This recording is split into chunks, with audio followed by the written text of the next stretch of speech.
సమ్మర్‌లో ఆవకాయతో పాటు మా ఇంట్లో ఈ ముక్కల పచ్చడి కన్ఫామ్‌గా ఉండాల్సిందే. ఎలా చేద్దామో చూసేద్దాం రండి. ఫస్ట్ 3 కాయలు వాష్ చేసి పెట్టుకోండి. ఈలోపు ఎవరైనా చుట్టాలొస్తారు గదా! వాళ్ళకి 2 ఇచ్చేయండి. ఇంకా ఒకటుంటది గదా మనకి, అది మంచిగా పీల్ చేసుకొని, సన్నగా చిన్న ముక్కలు కట్ చేసేయండి. నెక్స్ట్ ప్యాన్‌లో 2 టీ స్పూన్స్ ఆవాలు డ్రై రోస్ట్ చేసేయండి. అండ్ మెయిన్ ఇంపార్టెంట్ థింగ్, టెంక మాత్రం అస్సలు పడేయకండి. దానికున్న గుజ్జు మొత్తం పీల్ చేసి అప్పుడు పక్కన పెట్టేసేయండి. అండ్ నెక్స్ట్ మిక్సీ జార్లో కల్లుప్పు, డ్రై రోస్ట్ చేసిన ఆవాలు, మెంతి పౌడర్ మిక్స్ పట్టేసి టేబుల్ స్పూన్కి తక్కువ, టీ స్పూన్కి ఎక్కువ 2 స్పూన్స్ కారం వేసేసి, కొంచెం పసుపు అండ్ మిక్స్ పట్టుకున్న పౌడర్ కూడా వేసి నీట్గా కలిపిన తర్వాత మన ముక్కలకి తగ్గట్టు మీరు ఏ ఆయిల్ ప్రిఫర్ చేసుకుంటారో ఆ ఆయిల్ వేసేయండి మంచిగా.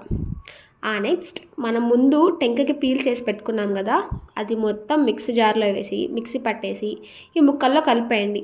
గుజ్జు గుజ్జుగా భలే ఉంటుందబ్బా.